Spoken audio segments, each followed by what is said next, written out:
Hello friends, welcome to our YouTube channel. आज हम यहाँ पे डिस्कस करेंगे जेटेट सीटेट का बहुत ही इम्पॉर्टेंट टॉपिक विकास के सिद्धांत, जो कि किसी भी टीचिंग एग्जाम के लिए बहुत ही इम्पॉर्टेंट है। हर टीचिंग एग्जाम में इससे 1 या 2 मार्क्स के क्वेश्चंस रहते ही रहते हैं। तो चलिए स्टार्ट करते हैं। Principles of development. सबसे पहला है निरंतरता का सिद्धांत, यानी प्रिंसिपल ऑफ कंटिन्यूटी। जैसा कि हम सब पिछले वीडियो में पढ़ा है कि विकास जीवन पर्यंत चलने वाली प्रक्रिया है, यानी माँ के गर्भ से ही विकास शुरू हो जाता है जो मृत्यु तक चलता है।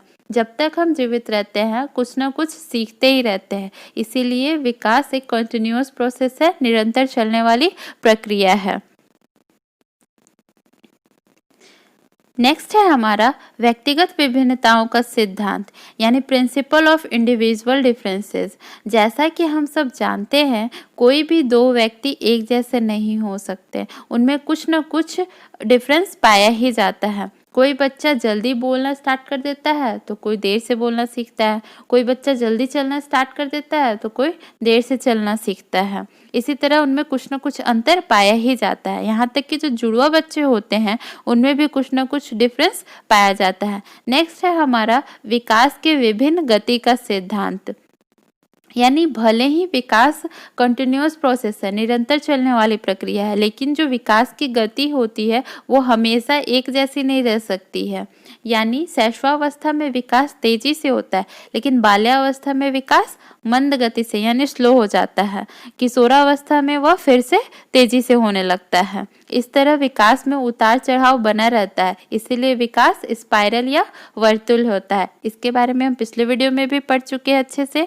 नेक्स्ट है हमारा एक रूपता का सिद्धांत या समान प्रतिमान का सिद्धांत, प्रिंसिपल्स ऑफ यूनिफॉर्म पैटर्न।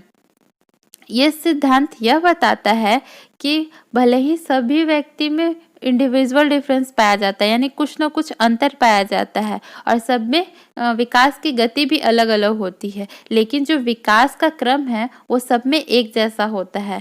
यानी कोई बच्चा जन्म लेगा तो वो घुटने पे चलना सीखेगा, उसके बाद वह खड़ा होना सीखता है अपने पैरों पे, फिर धीरे धीरे चलना स्टार्ट करता है, उसके बाद फिर वो दौड़ना सीखता है। यह जो क्रम है सभी बच्चों में एक जैसा होगा, या फिर वो किसी किसान का बच्चा हो या कोई अंबानी का बच्चा हो, सब में एक जैसा क्रम रहता है। नेक्स्ट है हमारा एकीकरण का सिद्धांत, प्रिंसिपल ऑफ इंटीग्रेशन। इस सिद्धांत के अनुसार बालक पहले संपूर्ण अंग को और उसके बाद विशिष्ट भागों को चलाना या वो प्रयोग करना सीखता है, और बाद में उन भागों का एकीकरण करना सीखता है। इसका कहने का एग्जाम्पल है, मतलब एक एग्जाम्पल के द्वारा मैं समझाती हूँ कि हम सबसे पहले कोई भी बच्चा रहता है वो सबसे पहले अपनी पूरी बॉडी से किसी भी सामान को पकड़ने का कोशिश करता है, फिर धीरे धीरे अपने हाथों को कुछ भी सामान पकड़ाइए, उसके बाद वो फिर अपने हाथ आगे बढ़ाएगा उसे पकड़ने के लिए। तो क्या हुआ, वह सबसे पहले पूरे संपूर्ण अंग को मतलब पूरी बॉडी से काम किया, फिर उसके बाद विशिष्ट भाग मतलब हाथ से काम किया। लेकिन फिर जब वही साइकिल साइकिल से हम चलाते हैं तो अपने पैरों का भी यूज़ करते हैं पैडल मारने के लिए, हाथों का भी यूज़ करते हैं हैंडल संभालने के लिए, और उसके बाद आँखों का भी यूज़ करते हैं रास्ते को देखने के लिए। तो ये हम तीनों एक साथ करते हैं, अपने आप ये एकीकृत हो जाता है, एकीकरण हो जाता है। तो यही हो गया हमारा एकीकरण का सिद्धांत। नेक्स्ट है हमारा विकास की दिशा का सिद्धांत, यानी प्रिंसिपल ऑफ डायरेक्शन। यहाँ पे आप सुधार लीजिएगा, प्रिंसिपल ऑफ डायरेक्शन होगा, प्रिंसिपल ऑफ डायरेक्शन। विकास की दिशा 2 प्रकार की होती है। पहला है मस्तकादोमुखी, यानी सिर से पैर की ओर। इसको हम एक एग्जाम्पल के थ्रू समझेंगे। जब कोई बच्चा छोटा रहता है तो अपने सर को हिलाने का कोशिश, सर से उठने का कोशिश करता है, लेकिन उसके बाद फिर वह धीरे धीरे अपने बॉडी को खिसकाने लगता है, फिर उसके बाद घुटनों पर चलने लगता है, फिर अपने पैरों पर खड़ा होकर चलने लगता है। तो यह विकास सिर से पैर की ओर होता है, यानी हेड टू टो डेवलपमेंट होता है। नेक्स्ट है हमारा निकट दूर विकास क्रम, यानी केंद्र से बाहर की ओर। यानी बच्चा जब माँ के गर्भ में रहता है तो सबसे पहले उसके हर्ट का निर्माण होता है, यानी हर्ट डेवलप होता है, उसके बाद बाकी के बॉडी पार्ट्स बनते हैं। उसके बाद है परस्पर संबंध का सिद्धांत, प्रिंसिपल ऑफ म्यूचुअल डेवलपमेंट। इस सिद्धांत के अनुसार बालक के सभी गुण आपस में संबंधित रहते हैं। एक गुण का विकास दूसरे गुण के विकास को प्रभावित करता है। इसको हम एग्जाम्पल के थ्रू समझते हैं। जब कोई बच्चा फिजिकली फिट रहता है तो उसका मेंटल डेवलपमेंट यानी मानसिक विकास और सामाजिक विकास भी अच्छे से होगा। लेकिन मान लीजिए कोई बच्चा कुपोषित है तो उसका ना तो मानसिक विकास अच्छे से हो पाएगा, ना ही सामाजिक विकास, ना ही संवेगात्मक विकास। यानी सभी विकास एक दूसरे से जुड़े हुए हैं, संबंधित है। अगर एक विकास पे कोई प्रभाव पड़ता है तो बाकी सभी विकास उससे प्रभावित होते हैं। उसके बाद है वातावरण और वंशानुक्रम के परिणाम का सिद्धांत यानी principle of product of heredity and environment. इसके बारे में हम पिछले वीडियो में भी पढ़ चुके हैं। स्किनर जी की एक परिभाषा थी कि विकास वंशानुक्रम और वातावरण का अंतःक्रिया का प्रतिफल है।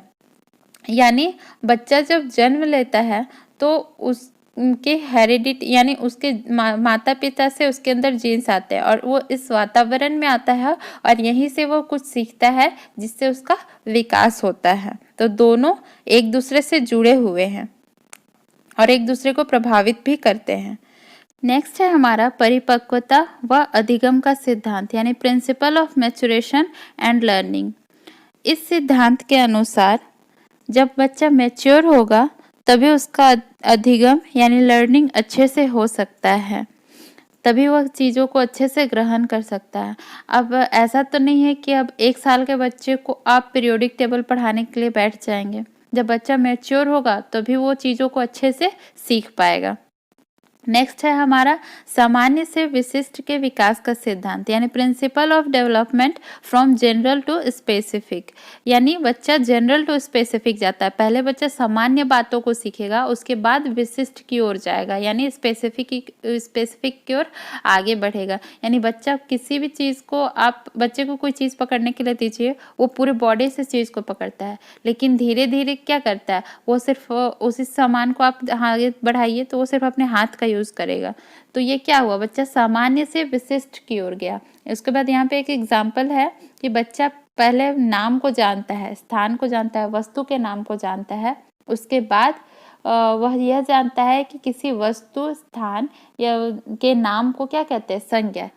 विकास की भविष्यवाणी का सिद्धांत यानी principle of predictability of development यानी विकास भविष्यवाणी भी की जा सकती है। अब बच्चा का विकास जिस तरह से होगा उससे हम लोग पता लगा सकते हैं कि बच्चे की रुचि किस में है, कर सकते हैं अनुमान भी लगा सकते हैं कि बच्चे का इंटरेस्ट किस में है, उसको कौन सा सब्जेक्ट लेना चाहिए। आज के लिए बस इतना ही। नेक्स्ट क्लास में हम इसके आगे के टॉपिक को कवर करेंगे। अगर आपको ये वीडियो अच्छी लगी हो तो अपने दोस्तों के साथ ज़रूर शेयर करें और कमेंट करके बताएं। इससे पहले हमने वृद्धि और विकास के बीच में अंतर को डिस्कस किया है और वृद्धि और विकास की अवधारणा को अच्छे से समझा है। अगर आपने वो वीडियो नहीं देखी हो तो ज़रूर देखें। Thank you.